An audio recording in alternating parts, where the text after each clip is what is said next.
Thangthat usi THLARAU le thutakin BAWIPA chu Thangthat usi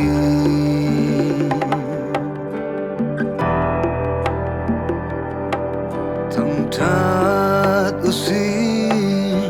THLARAU le thutakin BAWIPA biak caaan si zo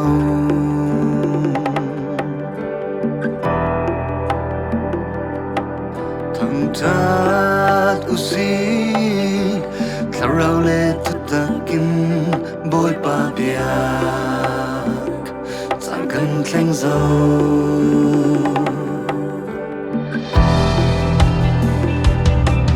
Thangthat usi THLARAU le thutakin BAWIPA chu Thangthat usi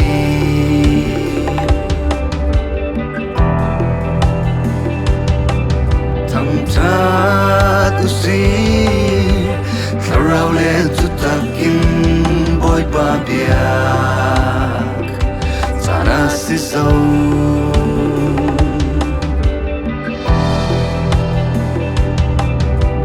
Thangthat usi THLARAU le thutakin BAWIPA biak caaan kan Thleng zo Upatlak mi patiana si naktu Sarusya mi polin alang dar Thangthat mi patiana si naktu Sarusya mi polin alang dar Sarusya mi Mawii BAWIPA chu Thangthat usi kan onei mi hoa xoa in mi phun ra tên BAWIPA chu Thangthat usi kan onei mi hoa xoa in THLARAU le thutakin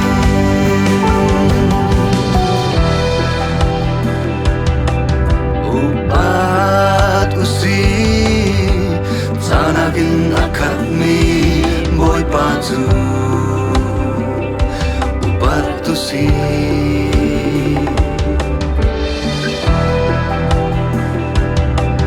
Upat usi Finakin akat mi BAWIPA chu Upat usi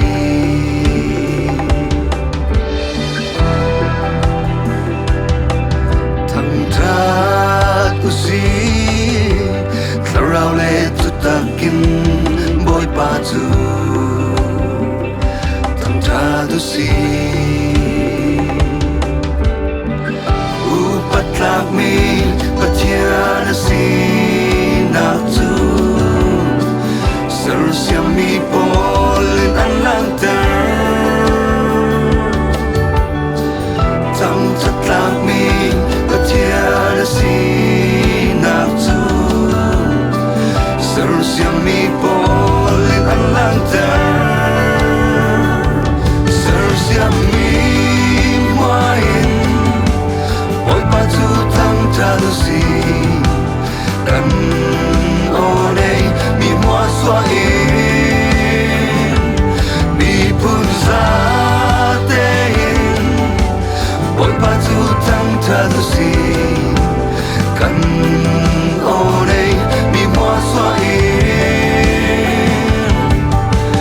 THLARAU le thutakin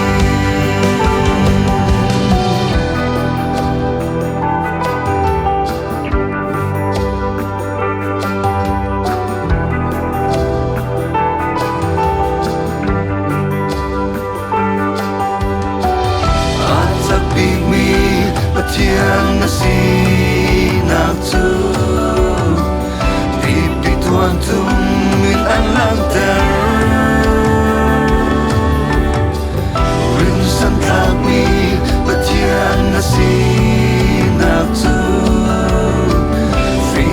sang polin ang langter Ya bin klak mi patiang nasinak tu Fanar si polin ang langter Sumding klak mi patiang nasinak tu Lian ni nu ni ang langter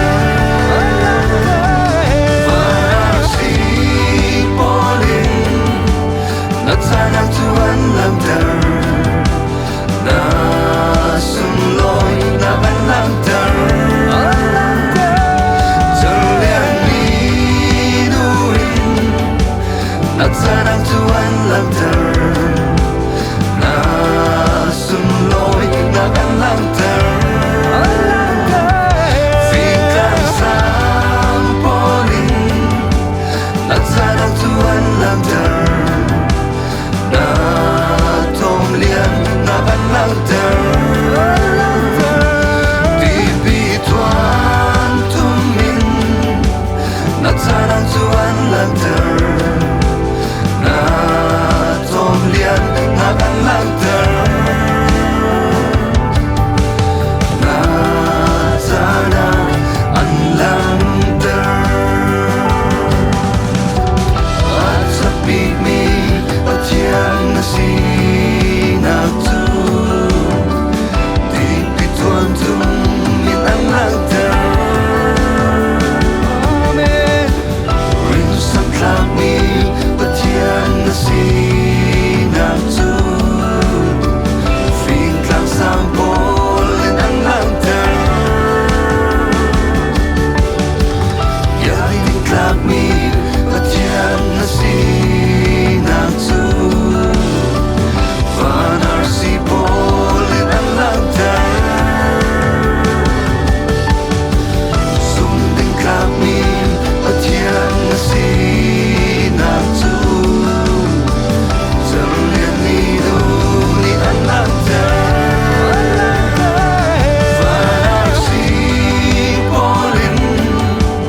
at sanang tuan langter Na sumloy na ang langter Terlian nidurin At sanang tuan langter Na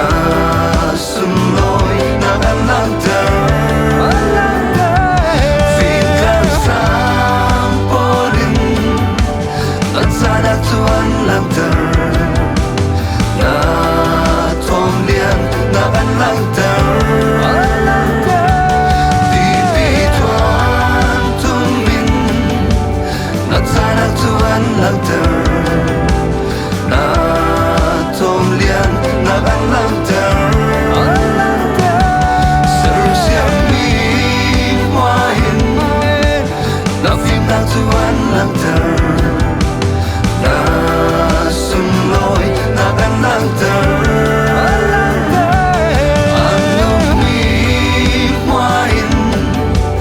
At na tuan langter